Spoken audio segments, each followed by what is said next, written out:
They were 23 and 3 weeks old, a single mother and her infant daughter, when a landlord's fist hammered against the apartment door at 7 in the morning. Maya Torres sat on the edge of a mattress on the floor, her newborn Sophia latched to her breast, milk flowing in that ancient rhythm that connected them despite everything else falling apart.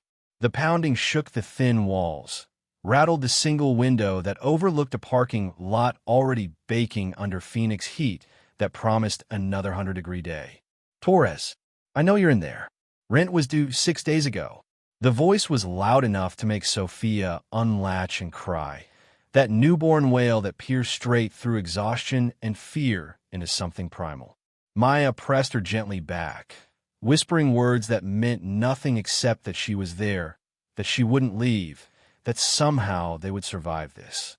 The eviction notice had arrived 3 days earlier, taped to the door while she'd been at the clinic for Sophia's 2-week checkup. 72 hours to vacate. She'd paid what she could, $409.50 she owed, cobbled together from the last of her savings, and a loan from a co-worker who could barely afford it herself. It hadn't been enough. Nothing she did was ever enough. She'd lost her job at the call center 2 weeks before Sophia was born. The manager had been understanding at first, sympathetic even, when the pregnancy complications started. Preeclampsia, the doctors called it, high blood pressure that made her vision blur and her hands shake during calls. She'd been hospitalized twice in the final month, missing shifts she couldn't afford to miss, accumulating absences that compassion couldn't erase from the attendance tracker. They'd let her go the day she returned from her second hospitalization, HR framing it as a mutual separation, offering 2 weeks severance that disappeared into medical bills before she'd even given birth.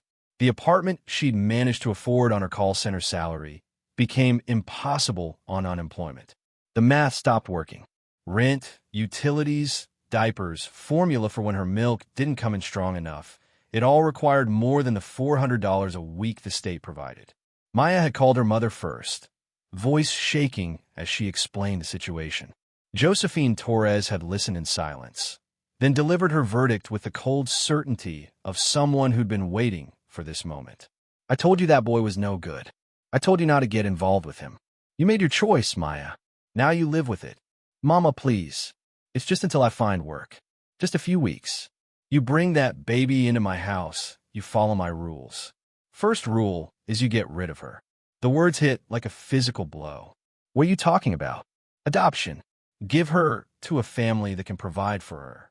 You're 23 years old with no education, no husband, no prospects. That child deserves better than what you can give her." Maya had hung up without another word, Sophia sleeping against her chest, oblivious to the grandmother who'd just rejected her existence. She tried her older brother next, Marcus, who'd moved to California after high school and built a life she saw only through carefully curated social media posts. His wife answered, voice pleasant until Maya explained why she was calling. "Oh, Maya, we'd love to help, but we're renovating the house right now. Everything's torn up. There's literally nowhere for you to stay. I don't need much. Just a couch. Just temporary. Marcus is actually really stressed about work right now. This wouldn't be a good time." The politeness never wavered, but the refusal was absolute. "Have you tried social services? They have programs for situations like this." Maya had tried social services. The waiting list for emergency housing was 8 months long. The shelters were full, had been full since the pandemic pushed thousands into homelessness that never fully reseated. She'd filled out applications until her hand cramped, called numbers that rang to voicemail, left messages that disappeared into the void of a system designed to process need but rarely satisfy it. Her younger sister Lucia had been more direct. "I can't afford to take you in. I've got my own problems." She'd been using again. Maya could hear it in the slurred edges of her words, the defensive anger that came when the addiction reasserted control. Asking Lucia for help would be asking a drowning person for swimming lessons. The apartment door shuttered under another round of pounding. "Torres, open up, or I'm using my key." Maya stood carefully, Sophia still feeding, and opened the door just wide enough to see Donald Krebs, her landlord, red-faced and sweating in the hallway. Behind him stood a sheriff's deputy, younger than Maya, expression professionally neutral in a way that suggested he'd done this many times before. "Mr. Krebs, I told you I'd have the rest by Friday. I just need 3 more days. You've had 3 weeks since you stopped paying full rent. This isn't a charity." He thrust papers toward her, the deputy stepping forward to take them, making it official. "You got until 5 p.m. today to clear out. Anything left after that becomes property of the building." "I have a newborn. That's not my problem. Should have thought about that before you stopped paying rent." Krebs turned away, already moving to the next crisis in his life, the next problem tenant in a building full of people barely hanging on. The deputy handed her the papers, his young face showing the first crack of sympathy.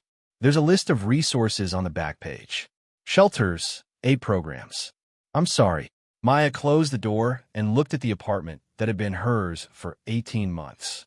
Everything she owned fit into 6 garbage bags and 2 suitcases she'd bought at Goodwill.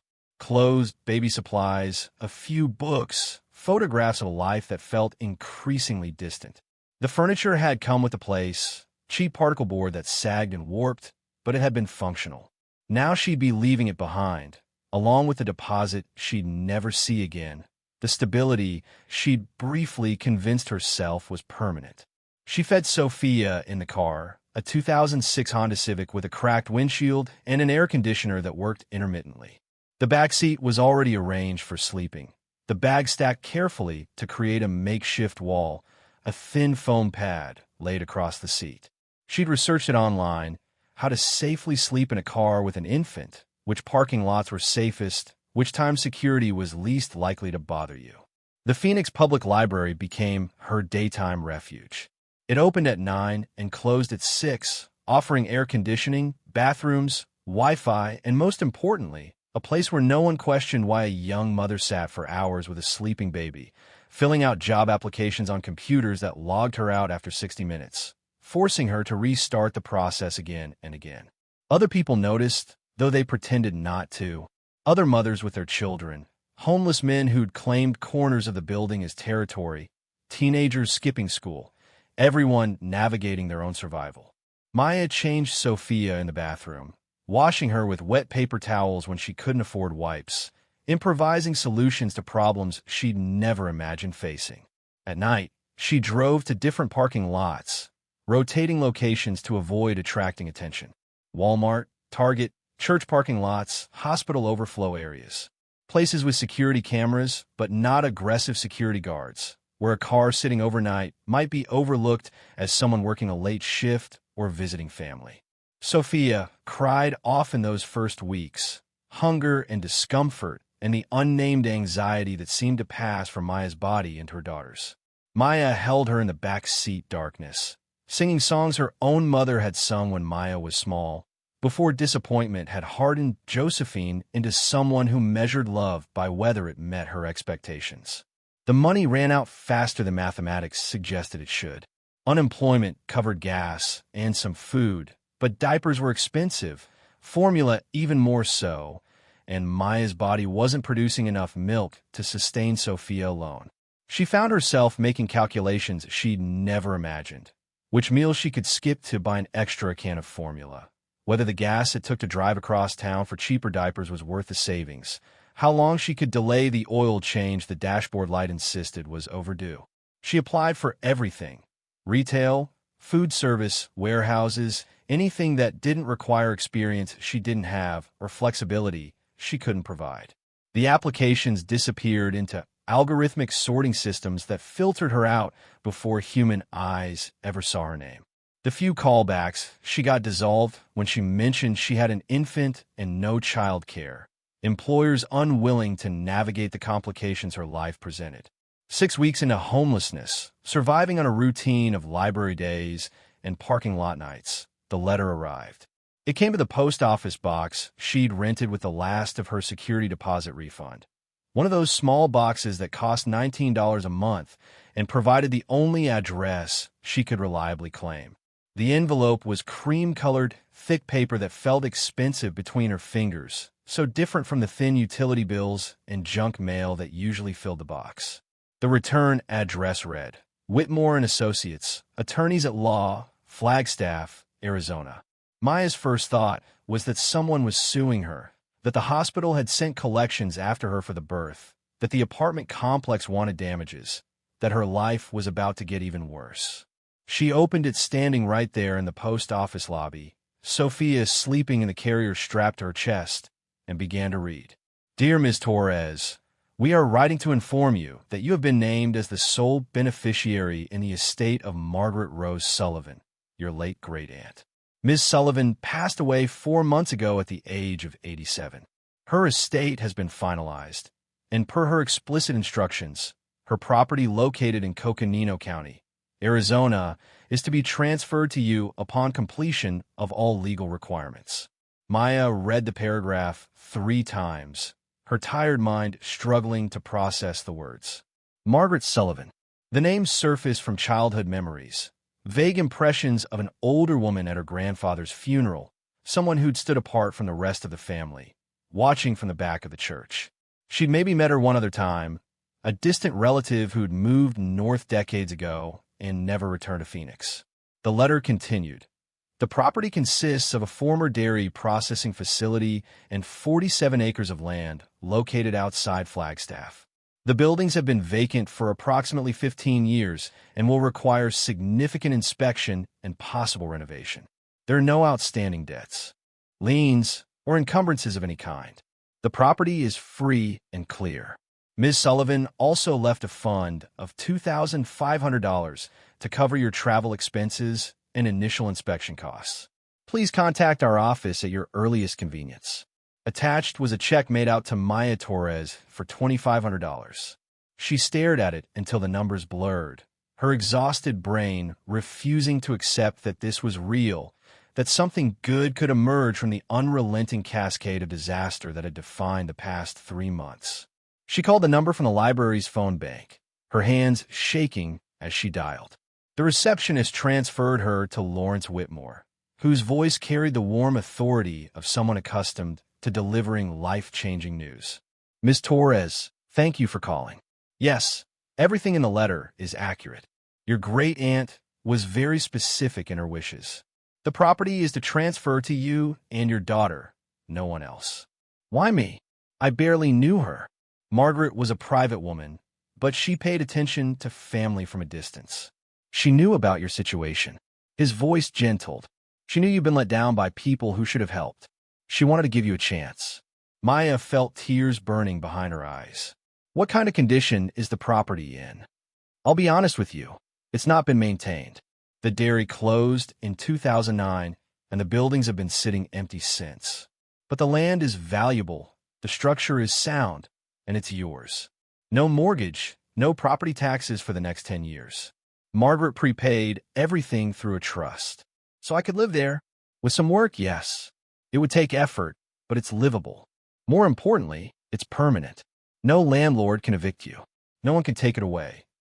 The possibility settled slowly, heavy with implications Maya's exhausted mind could barely grasp. A place that was hers. Space where Sophia could exist without the constant pressure of having to be quiet, invisible, unobtrusive. Land that couldn't be repossessed by a system that had demonstrated with perfect clarity that it had no place for people like her. She deposited the check that afternoon, watched the numbers appear in her account balance with disbelief that bordered on superstition, as if acknowledging the money too directly might make it disappear.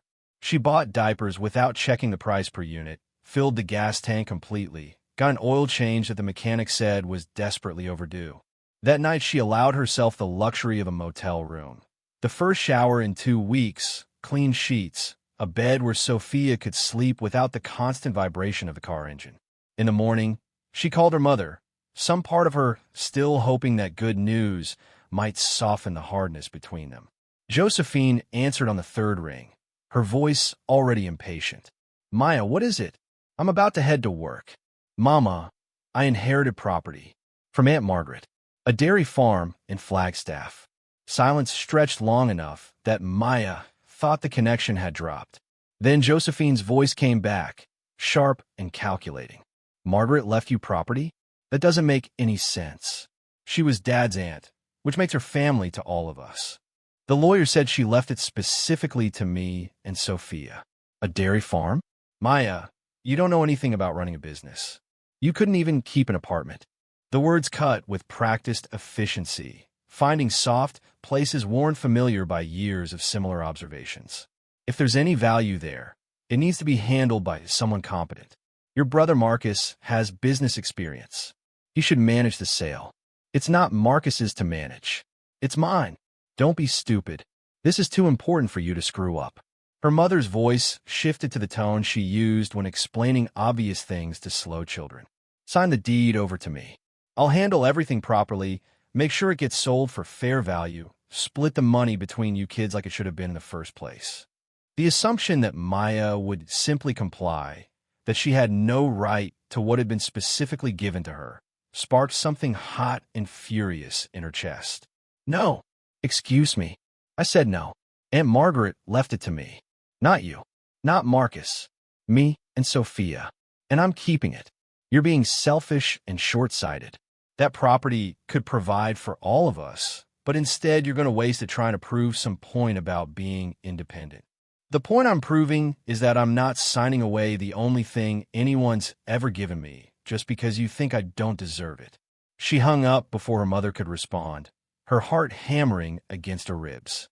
Sophia stirred in her arms, making the small sounds that meant she'd wake hungry soon, needing things Maya could now miraculously provide.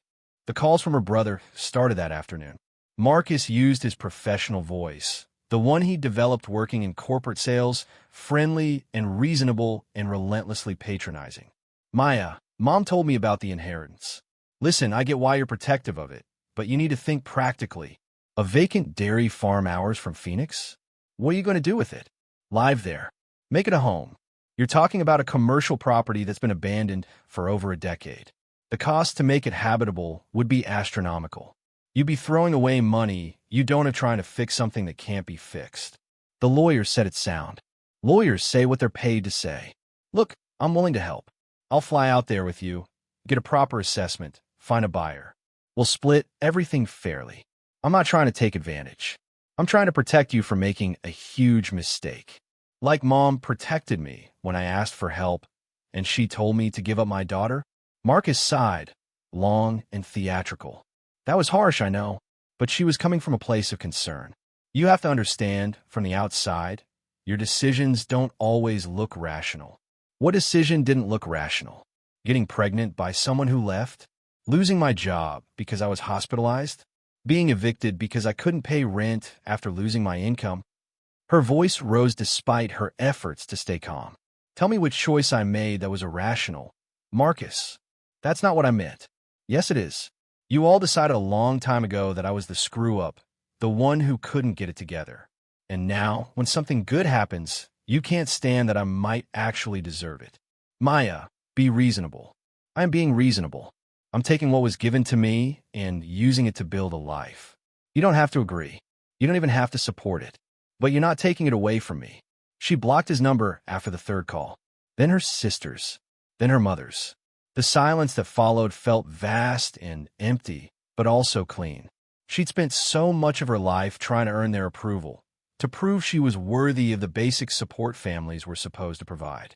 The inheritance had revealed what she'd always suspected. They didn't believe she deserved good things. Their concern wasn't about protecting her. It was about controlling what she did with anything valuable enough to matter.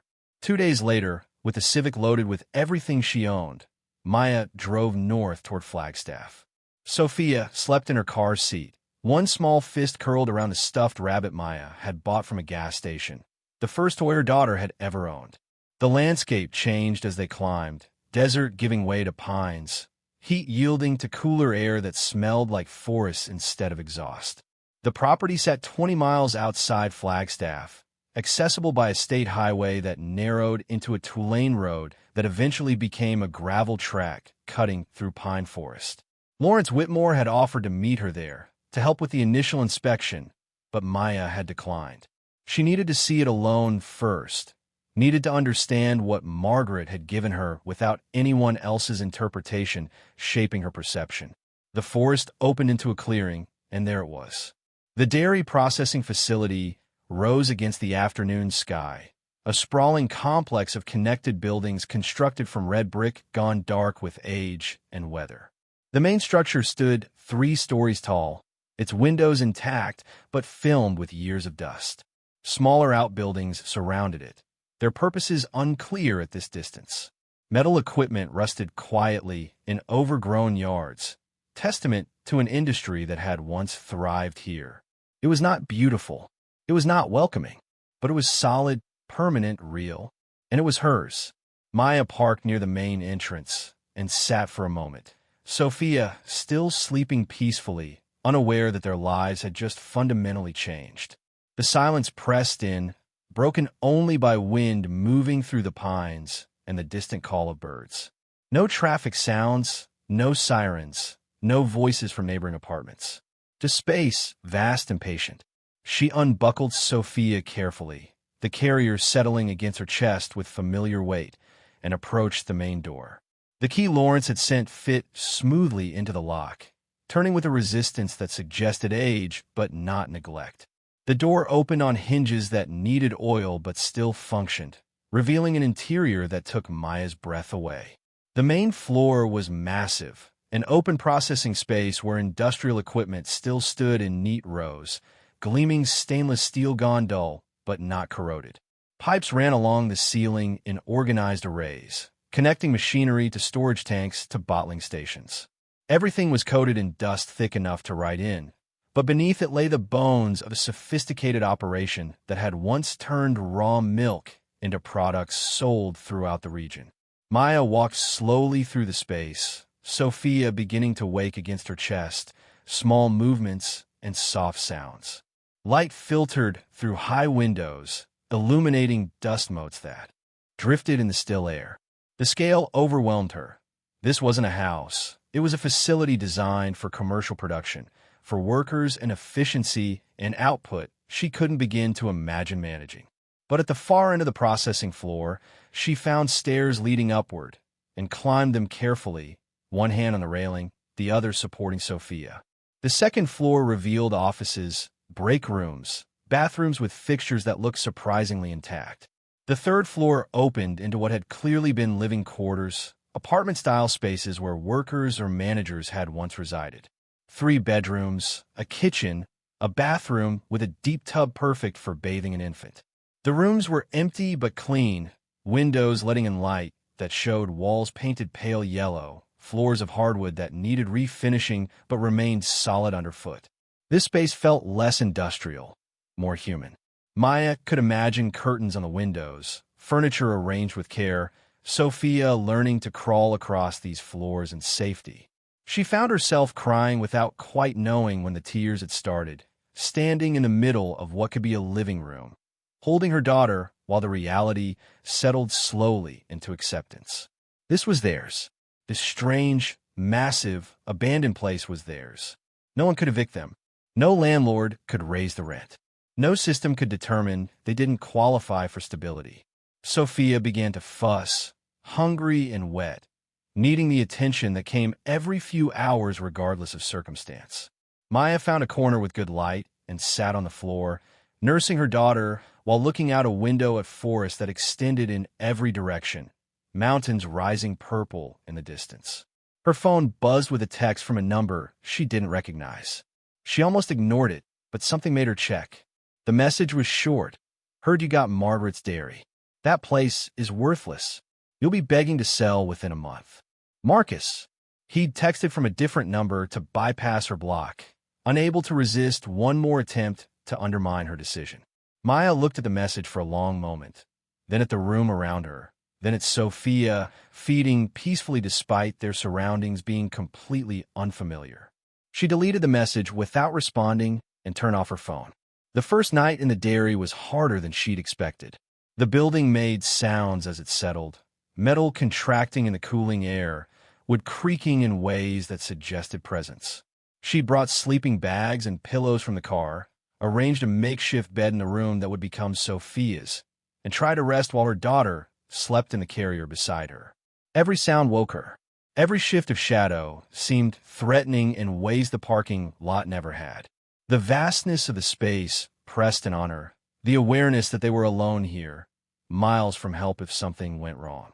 But Sophia slept through it all, warm and safe, and gradually Maya's breathing slowed, her body accepting what her mind still struggled to believe. Morning came cold and bright, light flooding through east-facing windows that had no curtains to soften it. Maya woke to Sophia crying, changed and fed her with movements that had become automatic, and then simply sat in the sunlight trying to decide what to do next. The practical considerations were overwhelming. The building had no power, no running water, no heat beyond whatever warmth the sun provided. The upstairs living quarters were habitable only in the loosest sense. Shelter from weather, but lacking every modern convenience she'd taken for granted even in the worst apartment. She explored methodically, Sophia strapped to her chest, documenting what she found. The processing floor held equipment she didn't recognize, machines with gauges and valves and purposes she couldn't guess. The outbuildings revealed storage areas, maintenance shops, a garage that still held a rusted truck with flat tires. Everything spoke of an operation that had been substantial, professional, designed to last. In one of the smaller buildings, she found the electrical panel, circuits labeled in faded handwriting, processing floor, cold storage, office wing, residential. Beside it, a generator sat silent and dusty, its fuel tank empty, but its presence suggesting that power, at least, could be restored with effort and expense. The well house stood near the back of the property, a small stone structure that protected the pump and pressure system. Maya had no idea how to assess its condition, but the presence of infrastructure suggested that water, like power, was a solvable problem rather than an impossible one. She made lists on the back of an envelope, trying to quantify what needed immediate attention versus what could wait. Power, water, heat for when weather turned cold.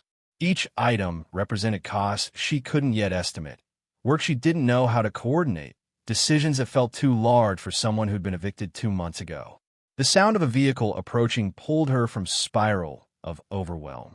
She looked out a window to see a pickup truck navigating the gravel drive, its pace careful and unhurried.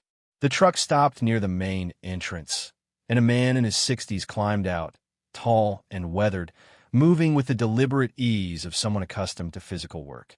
Maya met him at the door, Sophia awake and alert against her chest. The man smiled, his face creasing into lines that suggested he smiled often. "You must be Maya. I'm Thomas Webb, Lawrence Whitmore's cousin. He asked me to stop by and check if you needed anything." Did he think I couldn't handle being here alone? The defensiveness rose automatically, armor against judgment she'd learned to expect. "He thought you might have questions about the property. I used to work here, back when it was running. Figured I might be useful." Thomas gestured toward the building. "Mind if I show you around? Point out what's what." Maya hesitated, then nodded. She needed help, needed knowledge, needed someone who understood this place. Thomas spent the next 2 hours walking her through the facility, explaining systems and pointing out features.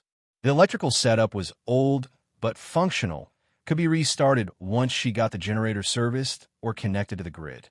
The well was deep and reliable, had provided water for decades without issue. The processing equipment was outdated but valuable to collectors if she wanted to sell it. "The cold storage is down there," he said, pointing to heavy doors set into the floor of the processing area. "Goes down about 20 feet, built into bedrock. Keeps things at perfect temperature even without power. Margaret used to joke it was the most expensive refrigerator in Arizona." "Does it still work?" "Last I knew, yeah. The thermal mass alone keeps it cool. Probably hasn't been opened in 15 years, though. Might want to be careful when you do." Thomas walked her through basic maintenance, showed her where shut-off valves were located, explained which systems needed attention before winter. He offered to help coordinate repairs. New contractors who'd work for fair prices had experience with old buildings that seemed designed to test patience. As he prepared to leave, he paused at his truck, looking back at the dairy with an expression that mixed nostalgia with something like pride. Margaret was a good woman, tough as they come, but fair. She built this place from nothing, ran it for 30 years, made it profitable when everyone said she'd fail. He met Maya's eyes. She saw something in you. Whatever it was, trust it. This place might look impossible, but it's not. It's just hard. And there's a difference. After he left, Maya stood in the processing floor, looking up at the high ceiling, at the industrial architecture that surrounded her. The building felt less hostile now, less like a burden and more like a challenge. Margaret had built this. A woman alone, in a time when that was even harder than now, had created something substantial and lasting. The thought steadied her. If Margaret could build this from nothing, maybe Maya could restore it from abandonment. The first week at the dairy taught Maya more about survival than the previous 3 months combined. She learned to pump water by hand when the generator refused to start, hauling buckets from the well house to the upstairs bathroom, where she bathed Sophia in a plastic tub balanced on the counter. She learned which rooms held warmth longest as evening temperatures dropped, how to arrange blankets and sleeping bags to create nests that trapped body heat through the night. She learned the rhythm of Sophia's needs against the backdrop of isolation, feeding and changing her daughter in rooms that echoed with emptiness, singing lullabies that bounced off brick walls and came back transformed. The buildings settled around them with sounds that gradually became familiar. The ping of cooling metal, the whisper of wind through gaps in window frames, the distant call of coyotes moving through the forest at dusk. Money became the immediate constraint. The $2,500 from Margaret's estate covered initial supplies, a propane camp stove for cooking, warm clothes for the dropping temperatures, food that didn't require refrigeration.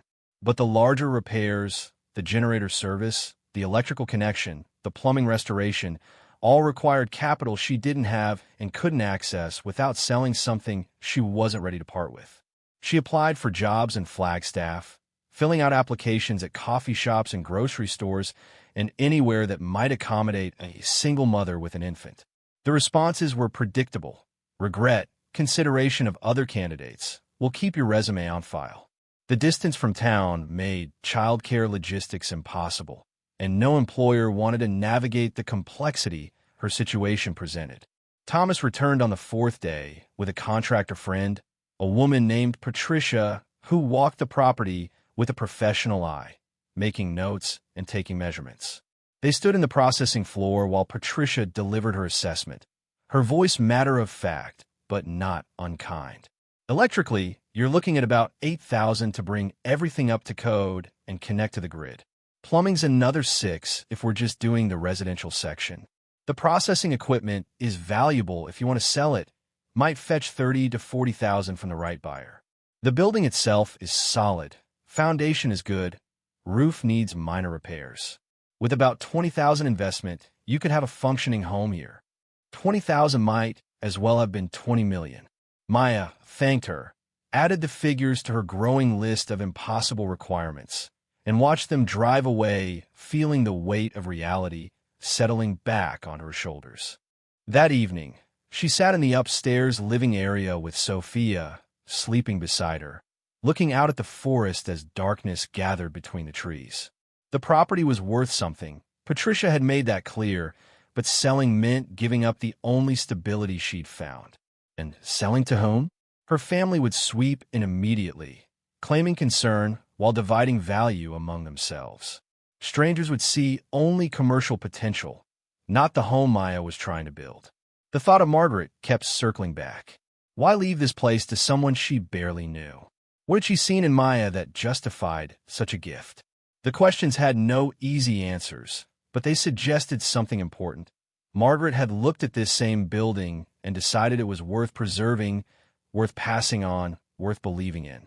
Maya's phone, charged now through the car's adapter, showed 7 missed calls from her mother, 3 from Marcus, a dozen texts that progressed from concern to anger to threats. She read them once, then deleted them all. The interference had shifted from direct confrontation to something more insidious. Her mother had apparently contacted Lawrence Whitmore, claiming Maya was unstable, unfit, potentially endangering Sophia by living in an unsafe structure. Lawrence had called earlier, his voice carrying careful neutrality. Your mother is concerned about your living conditions. She suggested that perhaps the property should be held in trust until you're in a better position to manage it.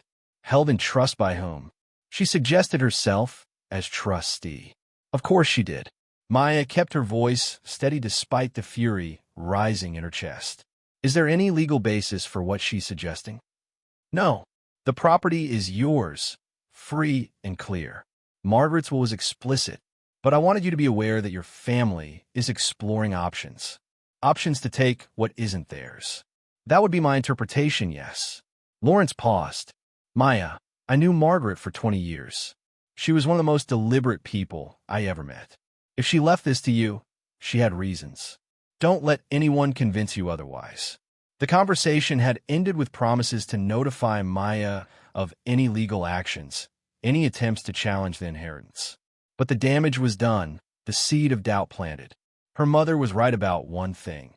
Living in a building without power or running water, caring for an infant in conditions that bordered on primitive, it looked like failure from the outside. The difference was that this failure was hers. She was choosing it, controlling it, surviving it on her own terms. That autonomy, fragile as it was, meant more than comfort purchased through surrender.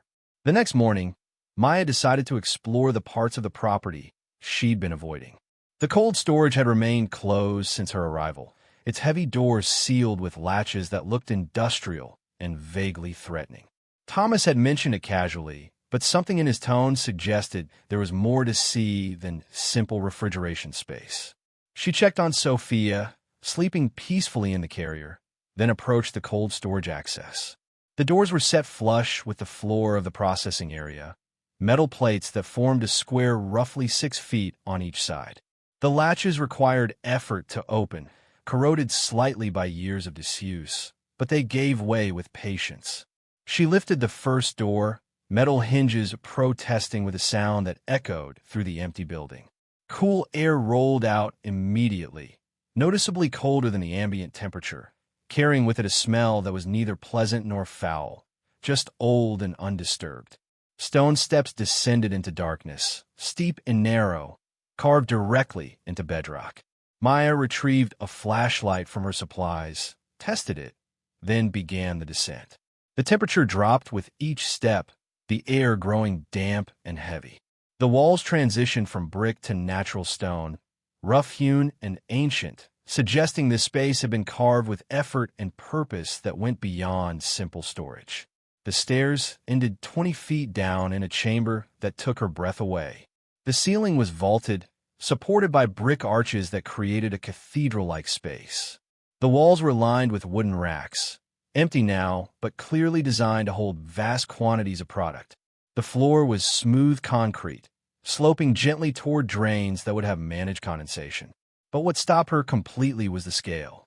This wasn't a simple cold room. This was a vault, massive and meticulously constructed, carved into the bedrock beneath the dairy with precision that spoke of significant investment. The thermal mass Thomas mentioned was evident in how the temperature remained constant, cool enough to preserve without the bite of refrigeration, maintained purely by the Earth's natural insulation. Maya walked the perimeter slowly, her flashlight beam revealing details. Iron hooks set into the ceiling at regular intervals, copper pipes running along the walls for circulation, ventilation shafts that rose toward the surface. Everything spoke of engineering from an era when things were built to last generations. At the far end of the chamber, she noticed something that didn't fit the utilitarian design. A section of wall that looked different, smoother, more deliberately finished. She approached, carefully, running her hand along the stone. The texture changed subtly, brick rather than natural rock, mortared with care that suggested purpose beyond structural necessity. She pressed against the surface experimentally, feeling for anything that might move. The wall remained solid, but at the bottom right corner, her fingers found a small indentation, barely noticeable, shaped like a triangle. She pressed it and felt something give with a soft click.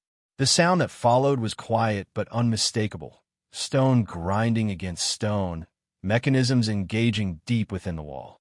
A section of brickwork separated from the rest, a hairline crack becoming visible as dust fell away from mortar that had held for decades. The panel was roughly 4 feet square, perfectly fitted, invisible until it began to move. Maya stepped back, her heart hammering, as the panel swung inward on concealed hinges, revealing darkness beyond.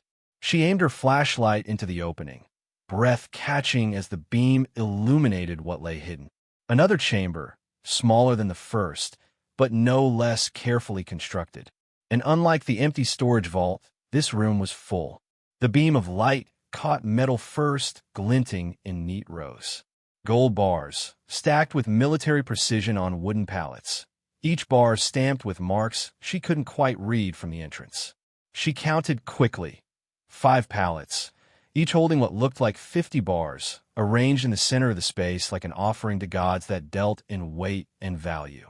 Beyond the gold, wooden crates lined the walls, each labeled with numbers and dates in handwriting she recognized from Margaret's signature on the deed transfer. The crates were sealed, but not locked, their contents a mystery that promised more impossible discoveries. Maya stood frozen at the threshold, unable to fully process what she was seeing. This was Margaret's Dairy, a business that had closed 15 years ago, supposedly abandoned and worthless. Yet here, hidden beneath the commercial facade, was wealth that belonged in museums or bank vaults, not buried under a failed business in northern Arizona. Sophia's cry echoed down from above, cutting through Maya's paralysis. She turned back toward the stairs, her mind racing, and climbed back to the processing floor with legs that shook from more than exertion. She tended to Sophia automatically, changing and feeding her while her thoughts struggled to organize around what she'd found. The gold alone represented more money than she could conceptualize. Each bar, if they were standard size, would weigh roughly 27 pounds. 250 bars meant nearly 7,000 pounds of gold. At current prices, she couldn't do the math, couldn't make the numbers resolve into something real. And the crates. What was in the crates? More gold? Valuables from Margaret's life? Evidence of something Maya didn't yet understand? She needed help, but who could she trust? Lawrence Whitmore had proven honest, but this discovery went beyond property law in a territory that felt dangerous. Thomas knew the building well, but would knowledge of hidden wealth change how he saw her? And her family, if they learned about this, would descend with legal fury that would make their current interference look gentle. The thought stopped her completely. Her family. They wanted the property, believed it worthless, thought Maya foolish for keeping it.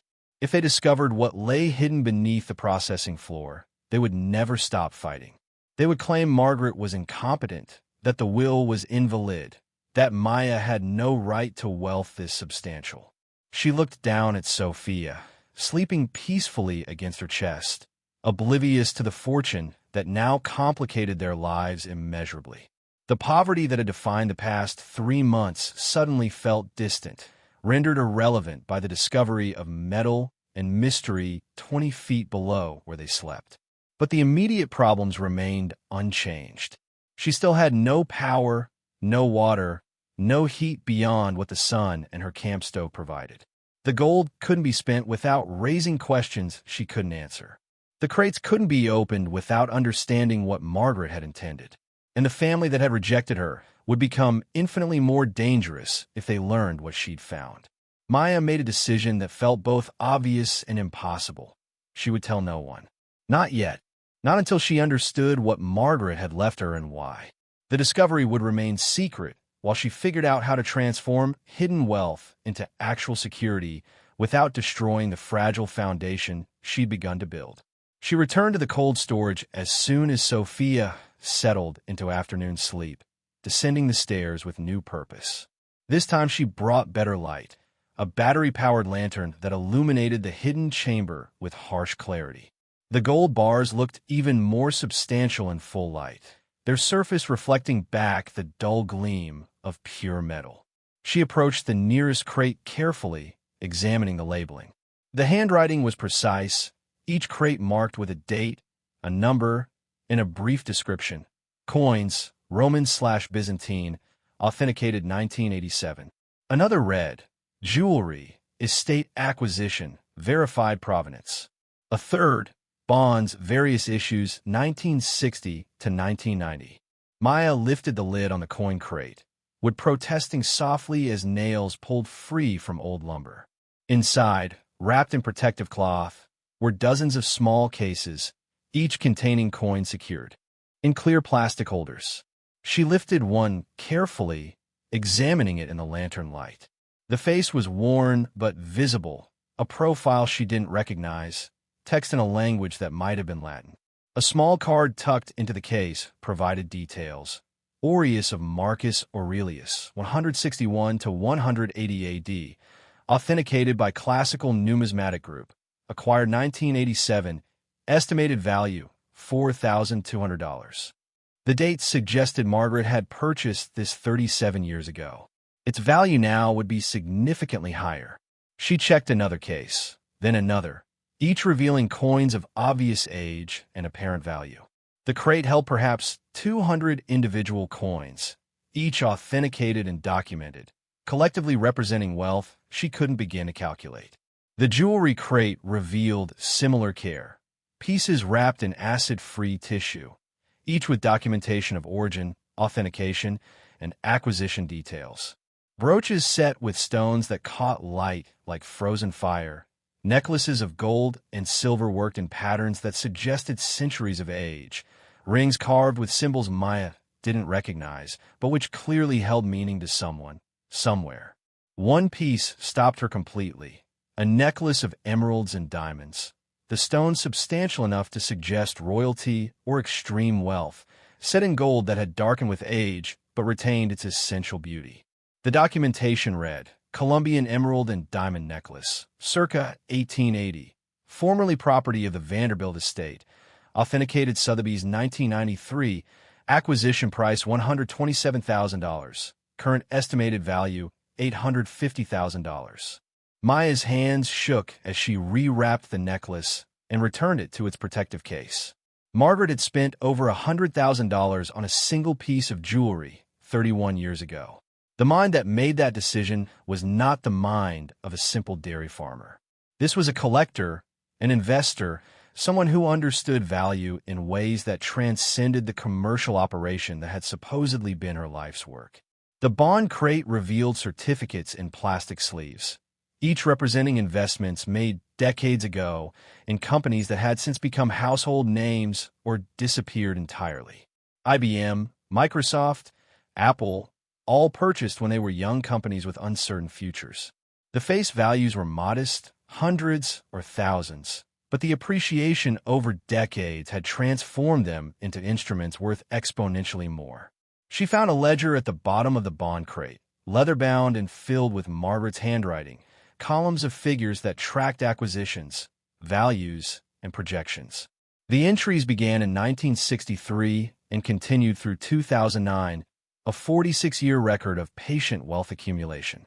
The final page bore a note addressed to no one specifically, to whoever inherits this collection. I built this over a lifetime of careful observation and patient investment. The dairy was my public life, profitable and respectable. This vault was my private victory, proof that a woman alone could understand markets and value as well as any man. I leave it to someone who will appreciate both the work it took to build and the opportunity it represents. Use it wisely. Build something that lasts. Margaret Rose Sullivan. Maya sat on the cold floor of the vault, the ledger open on her lap, and tried to understand the woman who had created all this. Margaret had lived a double life. Publicly successful as a dairy operator, privately wealthy as a collector and investor. She'd hidden her true financial position so completely that even her own family apparently never suspected what lay beneath the commercial facade. Why the secrecy? Why build wealth and never spend it? Never use it to make her visible life easier? The questions had no obvious answers, but they suggested something important about Margaret's character. She'd valued autonomy over comfort, privacy over recognition, the quiet satisfaction of accumulation over the public display of success. And she'd left it all to Maya, a great niece she'd barely known, living in a car with a newborn, rejected by family, and failed by systems that promised support. The gift was not just wealth, but vindication, a statement that Maya's worth was not measured by her current circumstances, but by something deeper Margaret had recognized from a distance. The discovery changed everything and nothing. Maya still needed power and water. Sophia still needed care. The building still required repairs. But the impossible timeline had suddenly extended indefinitely. The pressure to sell, to compromise, to accept help from family who'd abandoned her, all of it dissolved in the face of resources that could sustain her for years. The challenge now was different. How to access the wealth without revealing its existence. How to sell gold or bonds or ancient coins without triggering investigations she couldn't navigate. How to maintain the appearance of struggling while quietly building security from hidden assets. She closed the vault carefully, memorizing the mechanism that opened it, and returned to the processing floor. Sophia was waking, making the sounds that meant hunger approached. Maya fed her daughter in the fading afternoon light, watching shadows lengthen across the industrial space, and began formulating a plan. First, she needed to understand exactly what she had. The ledger provided values from 2009, but 15 years of market changes would have altered everything. She needed current appraisals, needed to know which assets could be liquidated easily and which required specialists. Second, she needed help she could trust absolutely. Lawrence Whitmore had proven reliable, but this went beyond property law. She needed financial advisors, auction houses, experts who dealt in the kind of wealth Margaret had accumulated. People who wouldn't ask too many questions about where a 23-year-old single mother obtained Roman coins and Vanderbilt jewelry. Third, she needed time. The family pressure would continue, but as long as they believed the property was worthless, they'd eventually lose interest. She could repair the building slowly, establish residents legitimately, create a life that looked normal while quietly transforming hidden assets into sustainable security. The phone call came that evening, her mother's number appearing despite being blocked. Maya answered without thinking, exhaustion making her reflexes slow. "Maya, we need to talk about your situation." Josephine's voice carried the forced patience of someone delivering an ultimatum. "I spoke with a lawyer today. What you're doing, living in that building without proper facilities with an infant, it constitutes child endangerment. If you don't accept help, I'll have no choice but to contact social services." The threat landed with precision. Social services meant investigations, meant Maya's fitness as a mother questioned by people with power to remove Sophia. It meant everything she'd survived could be classified as abuse rather than resilience, her determination reframed as recklessness. "I have facilities. I have shelter, food, warmth. Sophia is healthy and safe. Sophia deserves better than camping in an abandoned factory. Come stay with me until you sort things out. Let Marcus handle the property sale. We'll split the money fairly, get you set up properly. The property isn't for sale. Then you're choosing that building over your daughter's welfare." A court would find that very interesting. Maya felt rage rising, hot and clarifying. A court would find it interesting that you told me to give up my daughter for adoption when I asked for help, that you refused to let us stay with you when we were homeless. That now, suddenly, you're concerned about Sophia's welfare when there's property involved. Don't you dare judge me. I was trying to help you see reality. The reality is you want what Margaret left me, and you'll threaten my daughter to get it. That's not help, Mother. That's extortion. You have 24 hours to accept my offer. After that, I file a complaint with Child Protective Services. Your choice." The line went dead. Maya sat in the darkness, Sophia sleeping against her chest, and felt the walls of the vault beneath her feet like a secret heartbeat. Her mother didn't know what lay hidden here. None of them knew. They thought they were fighting over a worthless dairy, when in reality they were threatening someone who'd just discovered the means to fight back. The decision crystallized slowly, hardening from possibility into certainty. She would not surrender. Not to threats, not to fear, not to family who'd proven their concern was conditional on control. Margaret had left her this gift for a reason, had seen in Maya something worth investing in despite appearances suggesting otherwise. It was time to honor that faith. Time to stop reacting and start building. Time to transform Margaret's patient accumulation into Maya's sustainable future. But first, she needed to understand exactly what she was working with. She returned to the vault one more time that night, Sophia sleeping in the carrier on her back, and began the careful work of documentation. She photographed each crate, each item she could access without disturbing preservation, each page of the ledger. The gold alone, by her rough calculation, was worth over $200 million at current prices. The coins, conservatively estimated from Margaret's notes, added another $30 million. The jewelry, perhaps $20 million more. The bonds required expert analysis, but some had surely appreciated enormously since their purchase. The total wealth hidden beneath the abandoned dairy exceeded $400 million. Maya sat in the vault until dawn began filtering down through the ventilation shafts, trying to comprehend the number, trying to reconcile it with the woman who'd lived simply and died quietly, leaving this impossible gift to someone she barely knew. The fortune didn't solve everything. It created new problems, new dangers, new responsibilities.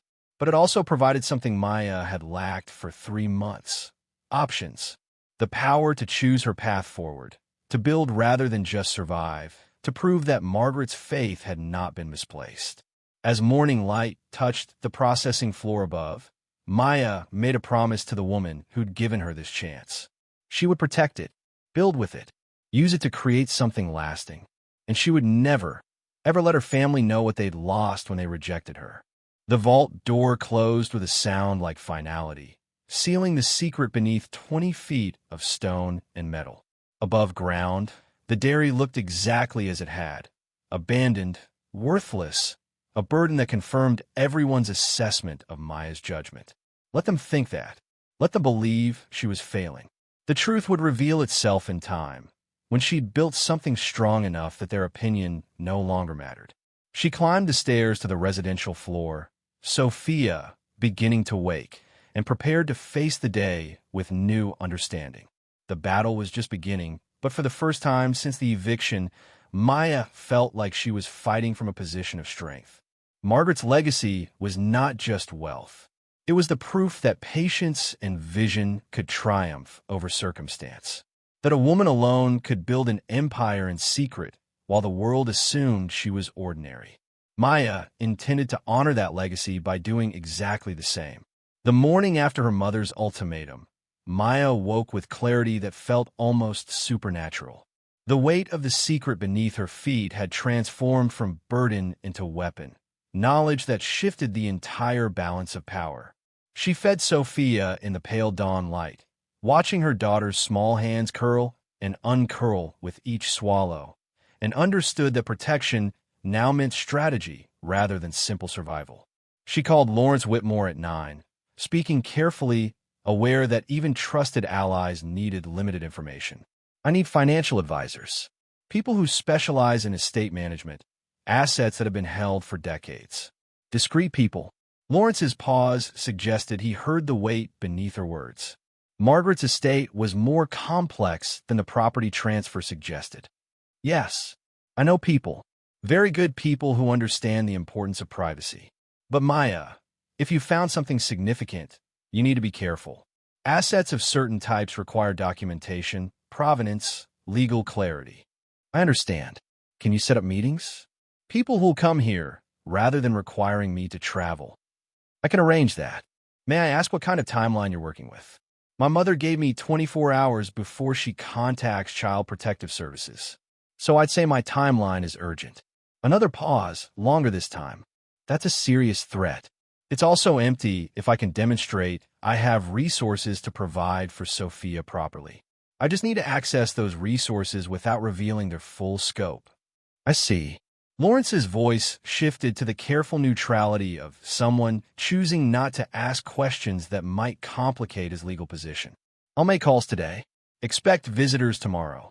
The first to arrive was Catherine Shun, a woman in her 50s who introduced herself as a private wealth manager specializing in legacy estates. She drove up in a modest sedan, dressed professionally but not ostentatiously, carrying a leather portfolio that suggested competence without flash. Maya met her in the processing floor, Sophia sleeping in the carrier, and watched Catherine's eyes adjust to the industrial space with the quick assessment of someone accustomed to unusual situations. Lawrence said you've inherited a complex estate and need help structuring access to assets. That's correct. Before we go further, I need to understand the nature of what we're discussing. Are these assets currently liquid, held in accounts, physical property? Maya gestured toward the cold storage access. They're downstairs. Probably easier to show you than explain. Catherine followed her down the stone steps, her professional composure faltering only slightly when the hidden vault door swung open and the lantern light revealed what waited inside. She stood at the threshold for a long moment, her breath visible in the cool air, then stepped forward and began a methodical examination that spoke of deep experience. She photographed the gold bars, checked their markings, made notes in her portfolio. She examined the coin cases with hands that knew how to handle valuable items, reading the authentication cards with the focus of someone calculating value automatically. The jewelry received the same careful attention, each piece assessed not just for beauty, but for provenance and market position. After an hour, Catherine looked up from her notes, her expression carefully neutral. Do you have any idea what you're looking at here? Margaret's ledger suggests around 400 million, but those are 2009 values. The gold alone is worth approximately 237 million at current prices. The coins, conservatively, are another 48 million. The jewelry requires specialized appraisal, but I'd estimate 25 to 30 million. The bonds need detailed analysis, but several of those companies have split multiple times. We're looking at instruments worth far more than their face value suggests. Catherine closed her portfolio, meeting Maya's eyes directly. Your great-aunt built one of the most impressive private collections I've encountered outside of institutional holdings. The question now is what you want to do with it. I need access to capital without revealing the full scope of what's here. I need to establish that I can provide for my daughter without triggering questions about where the money comes from. And I need to do it quickly because my family is threatening legal action. How much do you need immediately? Enough to restore this building to livable condition. Maybe 50,000. Catherine almost smiled. That's admirably modest given what you're sitting on. Here's what I suggest. We sell a small portion of the bonds, instruments that can be liquidated quietly through normal estate settlement processes. That gives you immediate capital without raising flags. Simultaneously, we establish a trust structure that holds the remaining assets, managed professionally, generating income you can access as needed. Can that be done in days rather than weeks? With the right legal team and the proper motivation, yes. Lawrence knows people who can expedite paperwork when situations warrant urgency. Catherine paused. Your mother's threat, is it credible? She's desperate enough to follow through. She wants this property, doesn't know what's actually here. Then we make sure that when any investigation occurs, if it occurs, you're demonstrably capable of providing excellent care. We get power and water restored immediately. We hire contractors to make the residential section not just livable, but comfortable. We create a paper trail showing responsible estate management and financial stability. Won't that make my family more suspicious? Let them be suspicious. Suspicion without proof is just noise. By the time they realize something significant is happening, you'll have legal structures in place that make challenging you prohibitively expensive and unlikely to succeed. The plan took shape quickly. Catherine made calls that afternoon, speaking in the efficient shorthand of professionals who operated in realms where eight-figure transactions were routine. By evening, she'd arranged for specialized bond dealers to visit the next day, for attorneys to draft trust documents, for contractors to begin work within 48 hours. One more thing, Catherine said as she prepared to leave. Margaret clearly chose you for specific reasons. Whatever your family thinks of you, whatever your current circumstances suggest, you're the heir she wanted. Trust that judgment, especially when others question it. That night, Maya lay awake in the upstairs darkness, Sophia breathing softly beside her, and thought about Margaret. A woman who'd built wealth in secret, who'd lived modestly while accumulating a fortune, who'd seen something in a struggling great niece that warranted this impossible gift. The parallel was uncomfortable but undeniable. Both of them had been underestimated. Margaret by a society that didn't expect women to understand finance and investment. Maya by a family that measured worth in stability and conventional success. Both had proven stronger than anyone assumed. The bond dealers arrived the next morning in an unmarked van. Two men who introduced themselves simply as Robert and James. They examined the bond certificates with the careful attention Catherine had demonstrated, scanning codes, checking authentication markers, consulting databases on tablets that glowed in the vault's dim light. "These are remarkable," Robert said after an hour of assessment. "Some of these companies don't even exist anymore, but the instruments were honored during mergers and acquisitions. This Microsoft certificate from 1986, for example, has split 9 times. It's worth approximately $230,000 today. How many can be liquidated quickly without attracting attention? Quietly? Maybe 10 certificates over the next 2 weeks, staggered through different channels. That would generate approximately $800,000 without triggering reporting thresholds that might complicate things." Maya did the math quickly. Far more than she needed for immediate repairs. Enough to establish genuine financial stability while leaving the vast majority of the collection untouched. Do it. Keep records of everything. Make sure it all looks legitimate. It is legitimate. You inherited these legally. We're just being discreet about the timing and volume of sales. James closed his tablet. "Your great-aunt understood markets better than most professional investors I've known. These purchases show remarkable foresight." After they left, Maya walked the property with new eyes.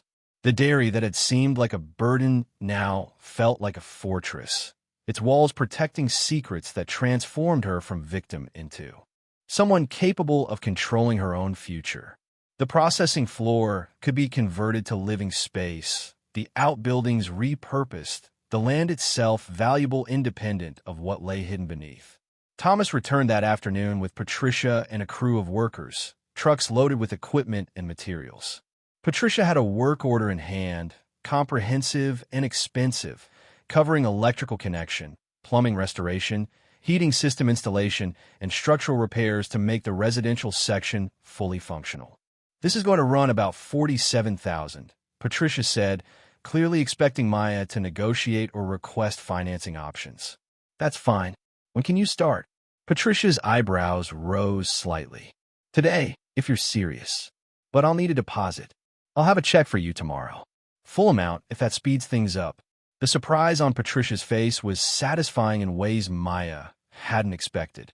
The assumption that she couldn't afford proper repairs, that she'd need to piece together solutions or accept inferior work, dissolved in the face of actual capital.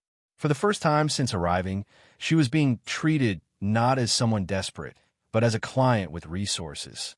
The work began that afternoon with the thunder of generators and the purposeful chaos of skilled workers transforming promise into reality. Electricians ran new lines from the junction box where the power company would connect. Plumbers replaced corroded pipes with modern materials. Carpenters repaired window frames and reinforced floors. Maya watched from the processing floor, Sophia awake and alert, observing the activity with infant fascination. The building seemed to respond to the attention, settling into the work with sounds that suggested satisfaction rather than protest. Her mother called as evening fell, her voice tight with frustrated anger. "I haven't heard from you. I assume you're accepting my offer." "I'm not accepting anything. I'm staying here. The property is being repaired. Sophia and I will be fine." "With what money, Maya? You're unemployed. You were evicted. Where did you suddenly get funds for repairs?" "The estate included a settlement fund for property maintenance. I'm using it appropriately. I want to see documentation. Proof that you're not doing something illegal. You're not entitled to my financial records. This property is mine. The decisions about it are mine. Your opinion is noted and dismissed." The silence that followed carried shock that gave Maya genuine pleasure.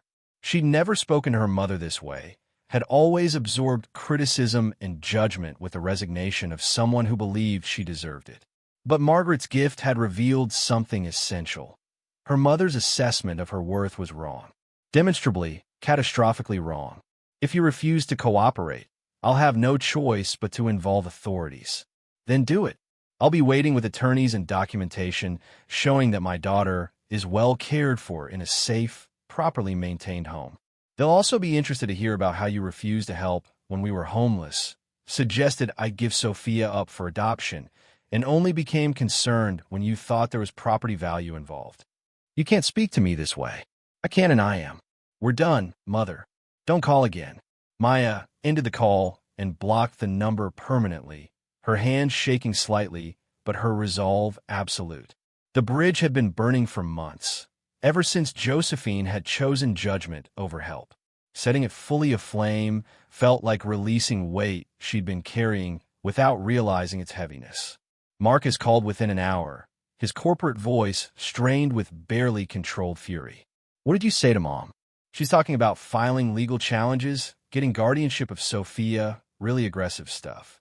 She threatened to call Child Protective Services unless I gave her control of the property. I declined. That's all that happened. Maya, come on. You're living in an abandoned factory. You have to see how that looks. It's being restored. Full electrical, plumbing, heating, professional contractors, permitted work, everything legal and documented. With money from where? The estate. None of your business. Marcus's laugh was sharp and bitter. You expect me to believe Margaret left you enough money for major repairs? She ran a failed dairy, Maya. There's no money. Then why do you care what I do with worthless property? The question hung between them, highlighting the contradiction that had driven his interference from the beginning. If the property was truly worthless, his concern made no sense.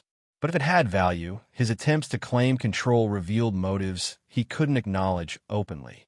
I'm trying to protect you from yourself. No, you're trying to protect yourself from the possibility that I might succeed without your help. That the screw-up sister might actually have been given something valuable and know how to use it. Maya's voice stayed level despite the anger beneath. Margaret chose me, not you, not Mom, me. And I'm going to honor that choice by building something she'd be proud of. This isn't over. Yes, it is. It's been over since I refused to sign the property away. Everything since then has just been you and Mom refusing to accept reality. She hung up and added his number to the block list, then Lucia's preemptively. The family that had failed her would get no more opportunities to interfere.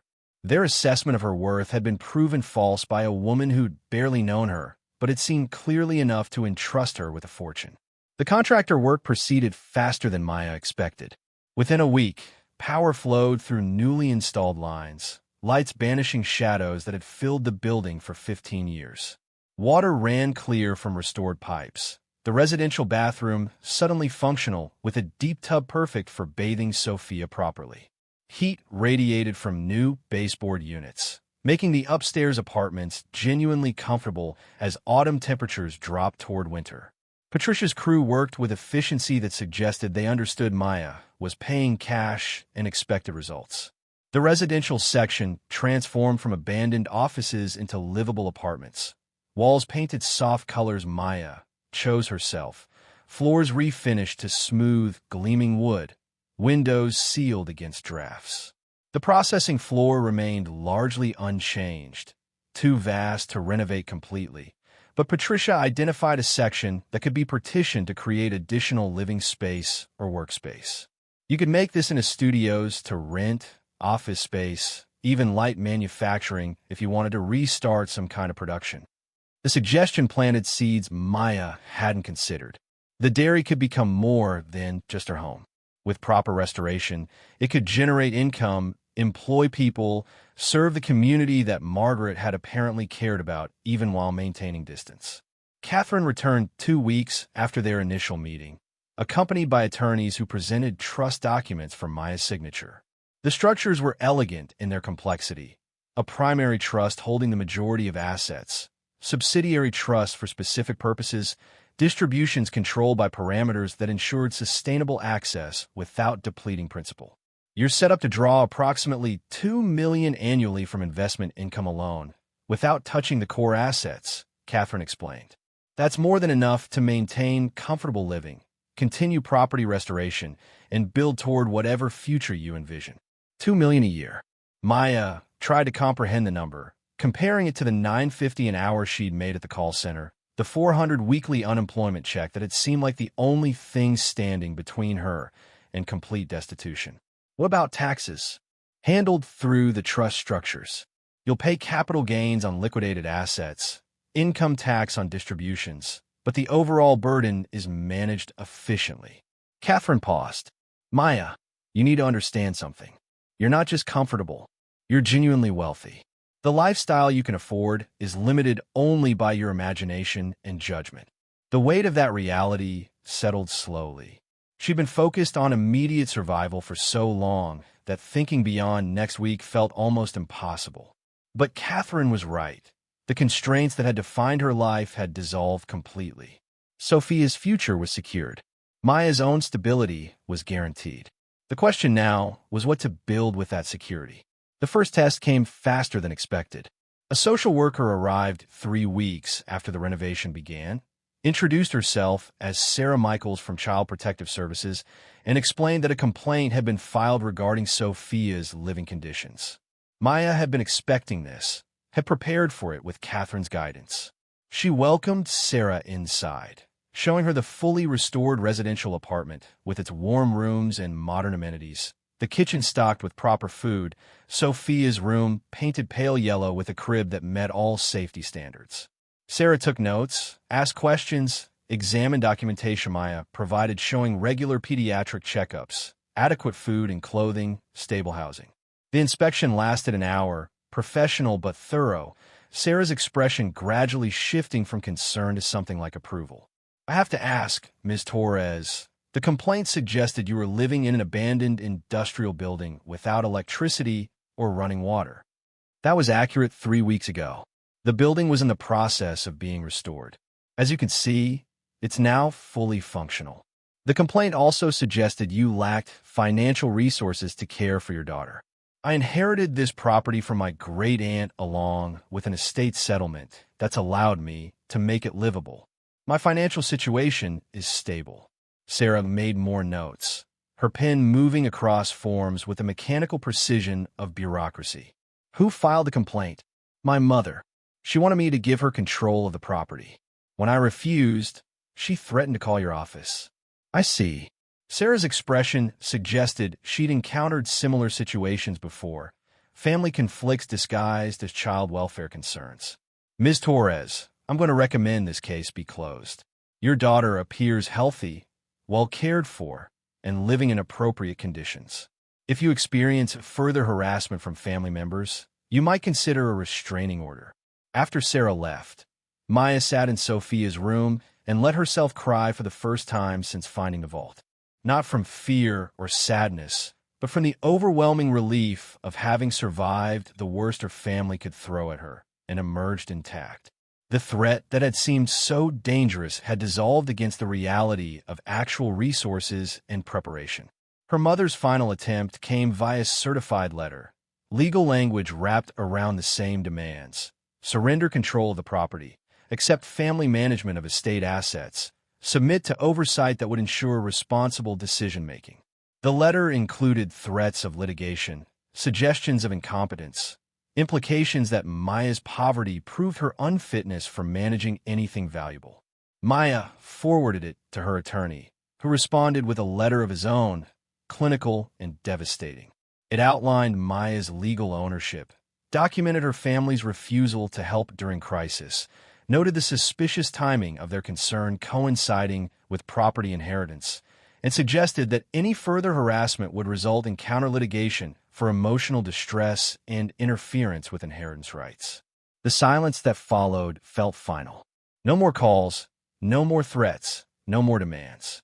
Her family had exhausted their leverage and discovered that Maya, the daughter they dismissed as hopeless, had resources that made their interference irrelevant. Winter settled over the dairy with snow that transformed the property into something from a storybook. Maya stood at the window of her apartment, Sophia sleeping peacefully in the next room, and watched white accumulate in drifts that buried the industrial equipment outside.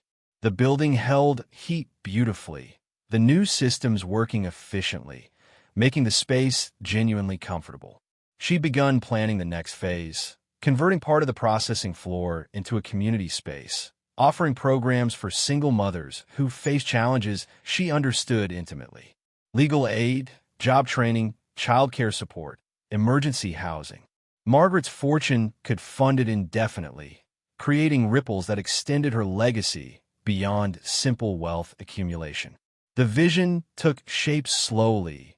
Consultations with nonprofits and community organizations, legal structures that would make the foundation sustainable. Maya hired staff, rented office space in Flagstaff, created programs that addressed needs she'd experienced firsthand. The work gave purpose to the wealth, transformed it from abstract numbers into tangible help. 6 months after discovering the vault, the Margaret Sullivan Foundation opened its doors.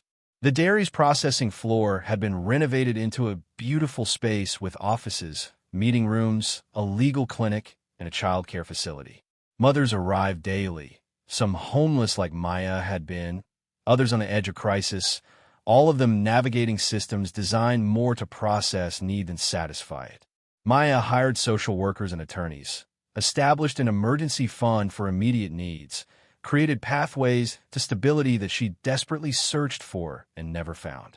The foundation helped women one at a time, listening to their stories, providing resources without judgment, believing in their capacity to succeed when others had stopped believing. The gold remained mostly untouched in the vault, steady insurance against futures that needed more resources than current income could provide. Catherine managed liquidations carefully, selling pieces only when specific opportunities justified it, maintaining the collection's integrity while ensuring sustainable funding for Maya's expanding vision. Thomas visited regularly, helping maintain the building, teaching Maya about systems she'd never needed to understand before. He spoke sometimes about Margaret, filling in details about the woman who'd created all this. She was quiet about it, but she helped a lot of people over the years. Anonymous donations, scholarships nobody knew came from her, medical bills that got paid mysteriously. She believed in doing good without needing credit for it.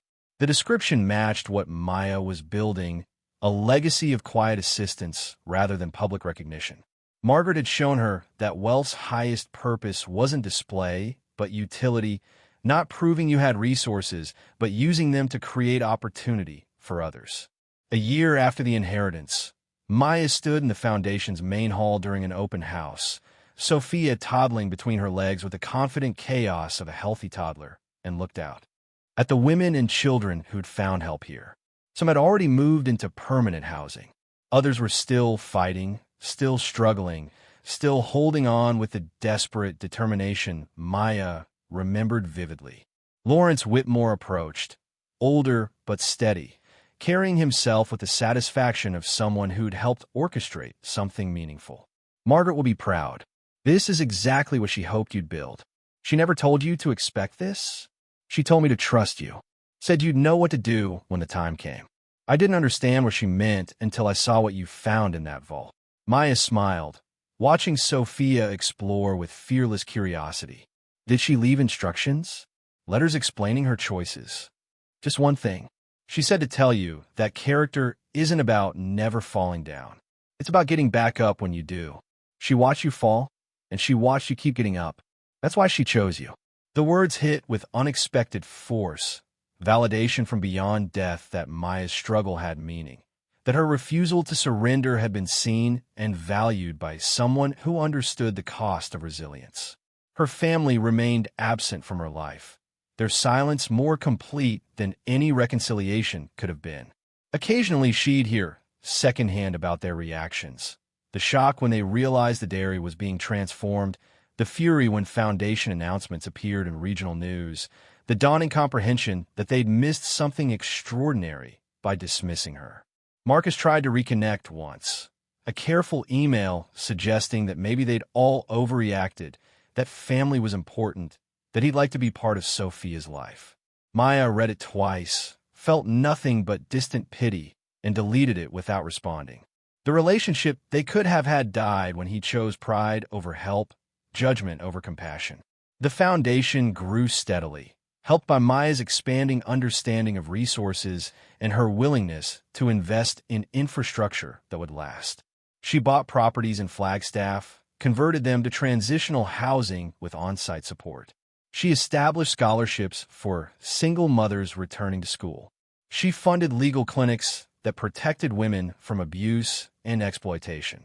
Each initiative bore Margaret's name, a woman most people had never heard of, but whose patient accumulation of wealth now touched lives across northern Arizona.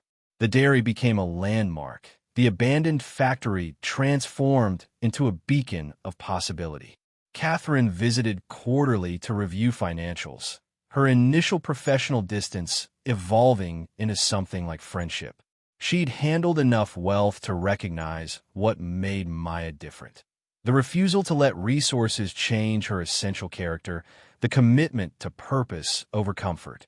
You could live anywhere, do anything. Most people in your position would be traveling, buying property, enjoying the rewards. Instead, you're here, working 80-hour weeks to help people who can't pay you back.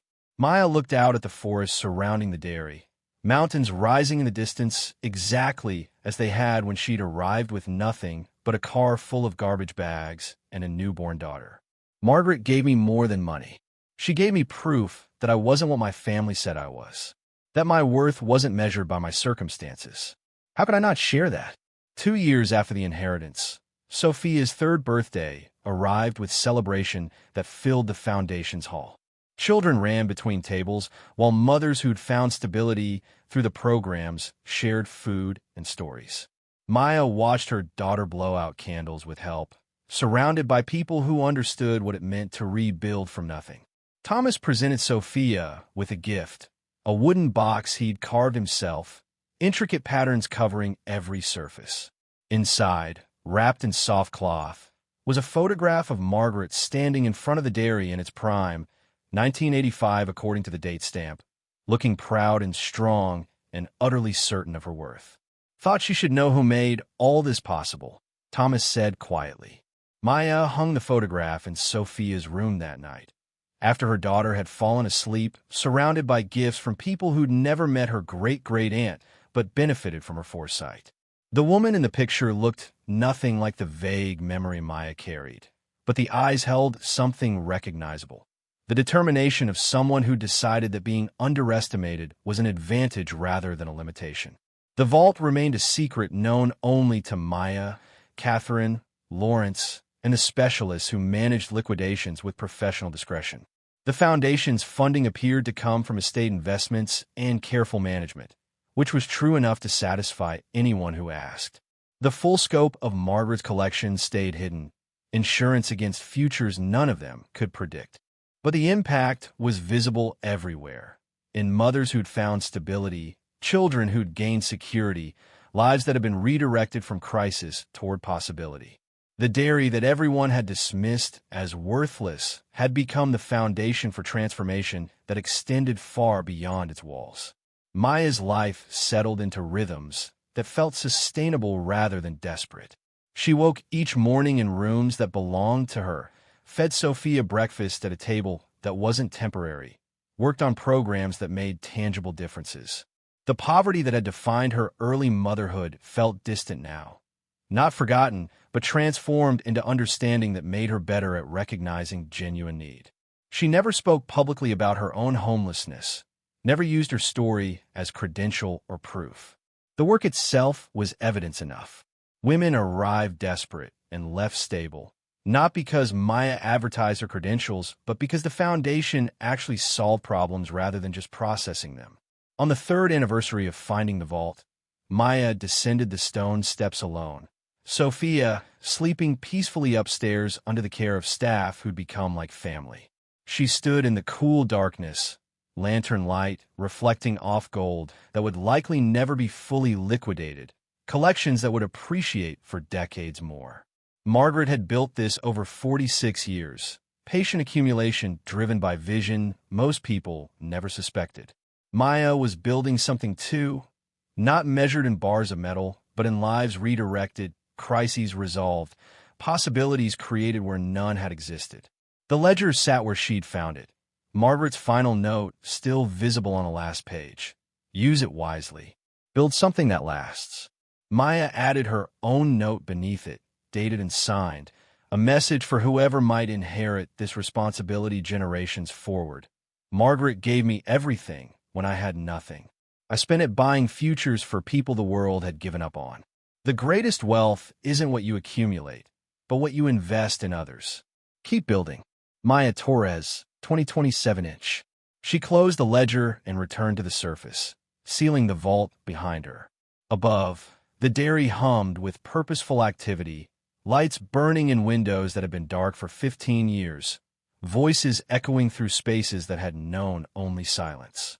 Sophia would grow up here, surrounded by women rebuilding their lives, learning from birth that resilience was normal, that helping others was what you did with resources, that being underestimated was not the same as being worthless. The family that had rejected Maya remained distant, their silence a gift she'd come to appreciate. They'd taught her an essential lesson. That blood didn't guarantee loyalty, that love was proven through action rather than claimed through relation, that sometimes the greatest kindness was cutting ties that caused more harm than their absence ever could. Margaret had understood all of this decades before Maya learned it. She'd built her fortune in secret, trusted someone she barely knew, and created a legacy that would touch thousands of lives she'd never meet. The dairy stood as testament not just to her vision, but to her faith that someone would use the gift well. Maya had proven that faith justified. The abandoned factory had become a sanctuary. The worthless inheritance had funded transformation. The struggling single mother dismissed by her own family had built something that would outlast them all.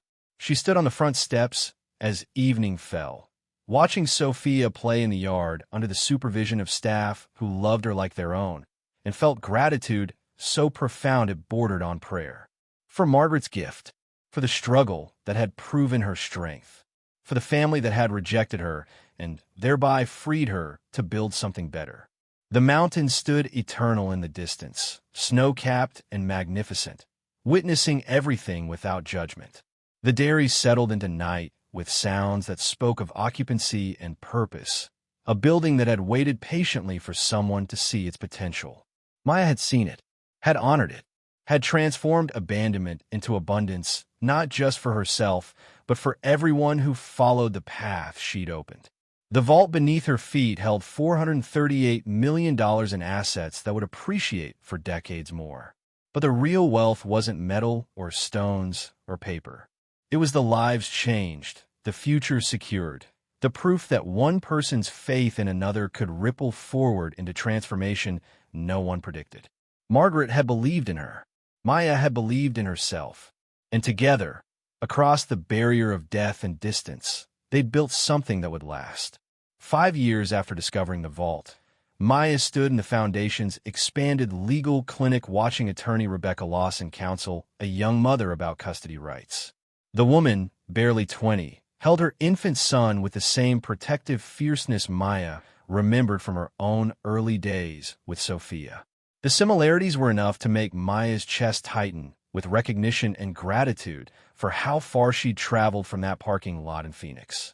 The Foundation had grown beyond anything she'd initially envisioned. What began as a single renovated processing floor now encompassed 4 buildings across Coconino County, each offering different services: emergency housing, job training, legal aid, mental health support. Over 800 women had passed through the programs in 5 years, their stories documented not as statistics, but as individual journeys from crisis to stability. Sophia, now 5.5, attended the on-site preschool Maya had established specifically for children of mothers in the programs. It was a beautiful space, nothing like the institutional daycare Maya had encountered during her brief stint of employment stability. Natural light flooded through skylights, educational materials lined shelves at child height, and teachers who understood trauma worked with patience that came from both training and genuine compassion. Maya watched through the window as Sophia helped a younger child build with blocks, her daughter's confidence and kindness evident in every interaction. This was a child who'd never known instability, never experienced the terror of homelessness, never questioned whether her mother could provide safety.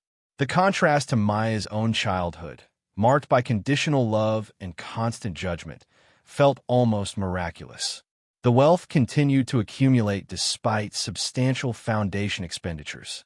Catherine's quarterly reports showed assets approaching $500 million now, the collection appreciating faster than Maya could responsibly spend on programs. The problem of having too much money was surreal compared to the desperate calculations she'd made in the Ford's back seat, deciding which meals to skip so Sophia could have formula. She'd begun exploring larger interventions, systemic changes that addressed root causes rather than just symptoms. Affordable housing development, policy advocacy, partnerships with universities studying poverty and family stability. The foundation was evolving from emergency response into something more ambitious, a model for how private wealth could actually solve problems rather than just managing them indefinitely. The transformation hadn't been without complications. Local politicians had taken notice, some genuinely supportive, others seeing opportunity for publicity or influence. Maya had learned to navigate those relationships with the same careful strategy she'd applied to protecting the vault's secret. Smile, accept praise, maintain boundaries that kept decision-making power firmly in her control. National media had discovered the foundation 6 months earlier, a feature in a non-profit journal leading to requests from larger publications. Maya had declined most interviews, uncomfortable with the attention, aware that scrutiny could raise questions about funding sources she preferred remain vague. The official story, estate investments carefully managed, satisfied most inquiries without inviting deeper investigation. But one journalist had been persistent, a woman named Diana Reeves who wrote for a major magazine focused on social innovation. She'd called repeatedly, sent thoughtful emails, finally appeared in person at the foundation with a proposition that intrigued Maya despite her reluctance. "I'm not interested in exposing secrets or creating scandal," Diana had said during their first meeting, sitting across from Maya in the office that had once been Margaret's apartment. "I want to tell the story of what's actually working here. Too much poverty coverage focuses on suffering without showing solutions. Your foundation is solving problems. That's news." Maya had studied her carefully, looking for the angles journalists often concealed beneath professed good intentions. What would this story involve? Access. Time with you, with the women you're helping, with staff. I want to understand the model, document the outcomes, show readers that this approach works. Diana paused. "I know you were homeless before inheriting this property. That's part of why the foundation's work feels authentic rather than charitable tourism. But I'm not interested in trauma porn. I want to show the building, not just the breaking." The honesty was refreshing enough that Maya had agreed to limited cooperation, boundaries established clearly from the start. No financial details beyond general statements about estate funding. No exploitation of the women seeking help. No sensationalism about Maya's past homelessness. Diana had accepted the terms without argument, and over the following weeks had proven remarkably trustworthy. The article published on a Tuesday morning, 6,000 words across 8 magazine pages, photographs showing the dairy's transformation and the lives being rebuilt within it. Diana had captured something essential that Maya herself struggled to articulate. The foundation worked because it treated dignity as prerequisite rather than reward, because it understood that poverty wasn't moral failure but circumstance, because it had been built by someone who knew intimately what being dismissed felt like. The response was overwhelming. Donations arrived from strangers moved by the story, emails from other communities wanting to replicate the model, invitations to speak at conferences and universities. Maya's phone rang constantly for a week, Catherine fielding calls from wealth managers whose clients wanted to fund similar initiatives, attorneys offering pro bono services, architects volunteering designs for expanded facilities. The attention was both gratifying and exhausting. Maya had built the foundation to help people, not to become a public figure, not to represent anything beyond Margaret's legacy and her own determination to use resources well. But visibility came with the scale of what she'd created, and she slowly accepted that advocacy was part of the work now. She hired a communications director, a woman named Tasha Williams, who'd done nonprofit publicity for a decade and understood how to manage attention without losing focus on mission. Tasha handled media requests, coordinated speaking engagements, maintained the foundation's growing social media presence with content that educated without exploiting. The expansion continued. Maya purchased a struggling motel on Flagstaff's outskirts, converted it into transitional housing with on-site services. She funded a mobile legal clinic that reached rural communities where women had no access to attorneys. She established partnerships with employers willing to hire mothers coming out of crisis, providing job training that led to actual employment rather than just certificates. Each initiative required the careful liquidation of assets from Margaret's collection. Catherine worked with auction houses and private dealers, selling coins and jewelry and bonds with the strategic patience Margaret herself had demonstrated in acquiring them. The gold remained largely untouched, $200 million in metal that served as foundation for everything else, insurance against economic downturns that might threaten funding streams. Thomas still visited weekly, now in his 70s, but still vigorous, still teaching Maya about building maintenance and sharing stories about Margaret. He'd become something like a grandfather to Sophia, carving her toys and teaching her about tools and showing her how things worked with the patient attention of someone who'd never had children of his own. Margaret would laugh if she could see this, he said one afternoon, watching contractors expand the main building to add classroom space. She ran this dairy solo for 30 years, barely accepted help from anyone. And here you've built something that employs 40 people and helps hundreds. She gave me the resources. I'm just using them the way she would have wanted. No, you're using them the way you want, which is what she hoped you'd do. Margaret didn't leave instructions because she trusted your judgment. That trust wasn't misplaced. The validation still mattered, even 5 years into proving it justified. Maya had discovered that success didn't erase the wounds of rejection, didn't eliminate the voice that sometimes whispered she didn't deserve what she'd been given. Therapy helped, weekly sessions with a counselor who specialized in trauma and understood how poverty shaped neural pathways that persisted long after material circumstances changed. She'd learned to recognize the triggers, moments when someone questioned her decisions and she immediately assumed incompetence rather than simple disagreement, situations where she hoarded resources because scarcity thinking persisted despite abundance. Relationships where she expected abandonment because that's what family had taught her to anticipate. The work of healing was slower than the work of building, less visible but no less essential. Maya attended support groups with other women who'd experienced homelessness, sharing her story not from a position of having overcome, but as someone still processing trauma despite current stability. The connections forged there felt more authentic than most of her interactions with wealthy donors who praised her work, but couldn't comprehend the experience that informed it. Sophia knew the outline of their history, age-appropriate versions of the truth. She knew they'd lived in a car when she was a baby, that great-great-Aunt Margaret had given them a home, that the foundation existed to help other mothers who needed what they needed. As she grew older, Maya would share more details, would ensure her daughter understood that security wasn't guaranteed, that circumstances could change, that empathy required understanding fragility.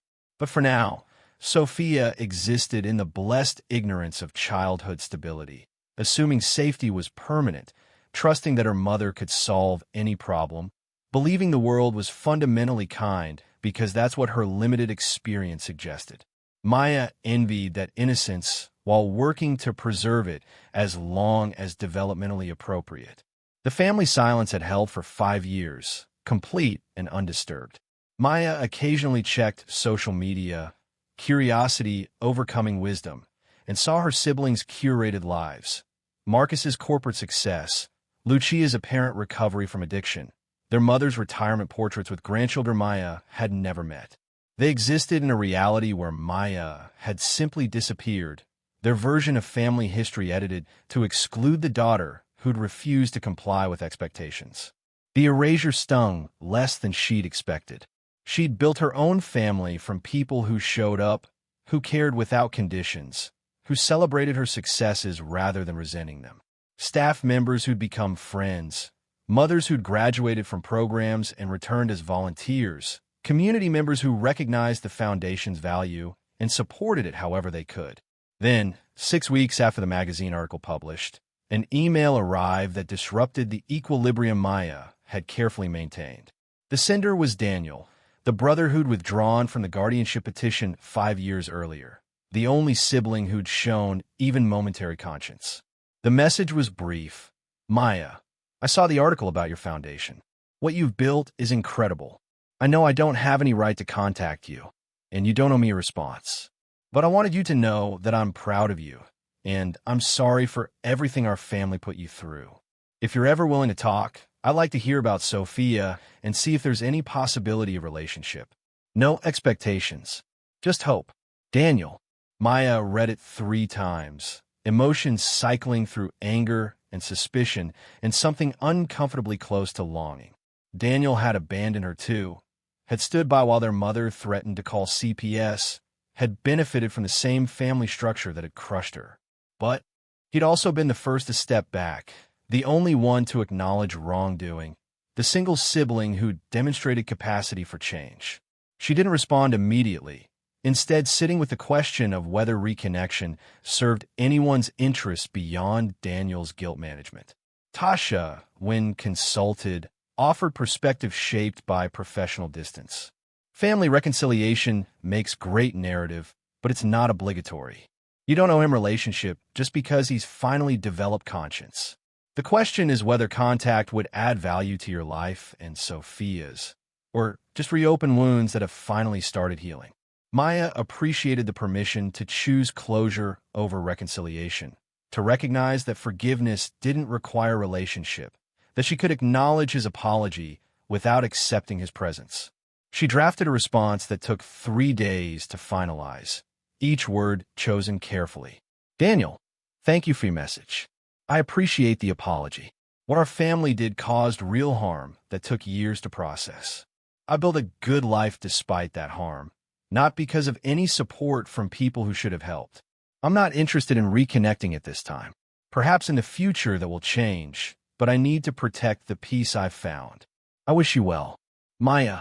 She sent it without expectation of response, boundary established clearly. Daniel's reply came within hours, brief and respectful. I understand. The boundary is fair. I'm glad you found peace. If you ever change your mind, I'm here. The exchange brought unexpected relief. She'd confronted family without being consumed by it, had exercised agency that homelessness had temporarily stripped away. The power to say no, to determine relationship terms, to protect herself from people who'd proven dangerous to her well-being. That power felt as valuable as any asset in Margaret's vault.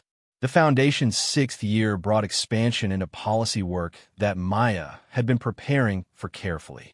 Working with advocacy organizations and research institutions, they documented outcomes demonstrating that comprehensive support worked better than fragmented services. The data was compelling. Women who received coordinated legal aid, housing, job training, and mental health support achieved stability at rates 3 times higher than those navigating separate systems. Maya testified before the state legislature, presenting findings that challenged assumptions about poverty and single motherhood. Her testimony was personal enough to resonate emotionally, but data-driven enough to satisfy legislators who valued evidence. The committee listened with attention that suggested genuine interest rather than performative concern. We've helped 843 women over 6 years, Maya explained, standing before the panel in professional clothes that still felt like costume despite 5 years of wearing them. Of those, 72% are now employed full-time, 81% have maintained stable housing for over a year, and 93% report their children are thriving. This isn't because we found exceptional people. It's because we provided exceptional support. Questions followed, some skeptical, most genuinely curious.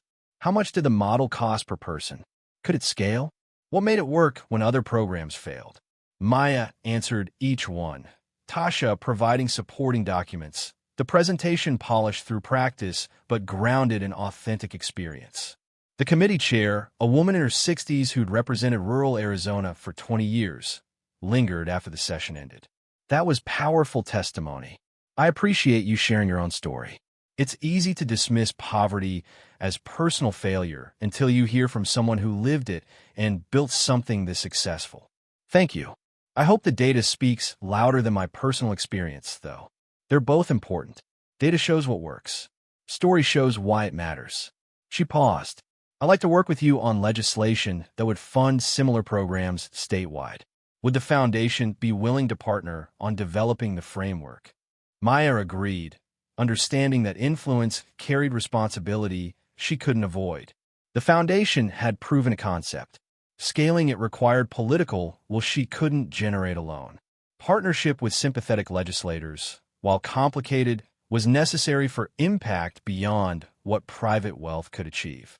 The policy work consumed months, drafting legislation with attorneys and advocates, building coalitions with other nonprofits, negotiating compromises that weakened ideal proposals but made them passable. Maya discovered she had aptitude for the work. The same strategic thinking that had helped her survive homelessness now applied to navigating bureaucracy. The bill that finally passed wasn't everything she'd hoped for, but it established state funding for comprehensive family support programs, created standards based on the foundation's model, and appropriated $20 million annually for implementation. Maya stood in the gallery when the governor signed it, watching a piece of paper become policy that would affect thousands of lives, and felt Margaret's presence like a weight against her shoulders. This was what the fortune was meant for. Not hoarding or display, but transformation at scale, using private resources to prove concepts that public investment could sustain. Margaret had understood that wealth was power, and power carried obligation to use it for more than personal comfort. Sophia started first grade that fall, tall for her age with dark hair like Maya's, but eyes that held light her mother's rarely did. She made friends easily, invited classmates to visit the dairy without self-consciousness, showed them the foundation spaces with pride that suggested she understood the work's importance without being burdened by it.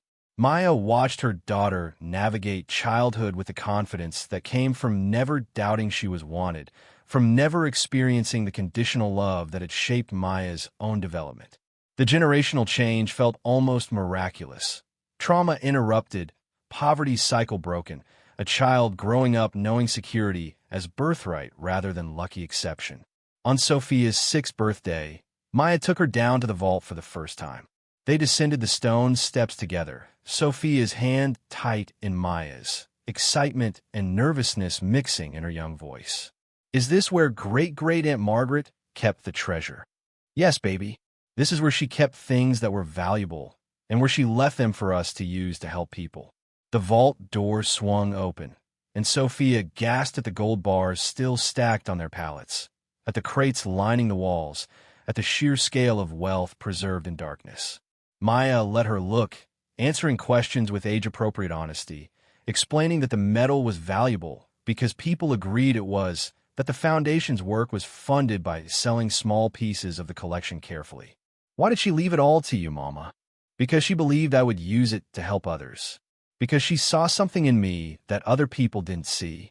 Because she understood that being strong doesn't mean never falling down. It means getting back up when you do. Sophia considered this seriously, running her small hand along the cool metal of a gold bar. When I grow up, can I help run the foundation? If that's what you want. But you can do anything, baby. You don't have to choose this just because it's what I built. I want to help people like you do. Like great-great-Aunt Margaret did. Maya pulled her daughter close, standing in a vault that had changed everything, and felt the weight of legacy passing forward. Margaret to Maya to Sophia, each generation building on what the previous had established, each woman finding her own way to transform resources into impact. The vault would outlast them all, gold appreciating slowly, while the foundation it funded touched lives that would ripple forward into futures none of them would see. That was the real treasure, not the metal or stones or paper, but the proof that one person's faith in another could cascade in a transformation that extended far beyond any individual life. They climbed back to the surface together, sealing the vault behind them, and returned to the birthday party waiting upstairs where children played and mothers who'd found stability through the foundation celebrated with genuine joy. This was what Margaret had built, what Maya had expanded, what Sophia would inherit. Not just wealth, but purpose, not just resources, but responsibility to use them well. The dairy hummed with life and purpose, every room telling a story of transformation, every program documenting the difference between charity that maintained poverty and investment that eliminated it. And beneath it all, hidden and patient, the vault waited with resources that would fund this work for generations. Margaret's fortune transformed into Maya's legacy, wealth transmuted into futures that otherwise wouldn't exist.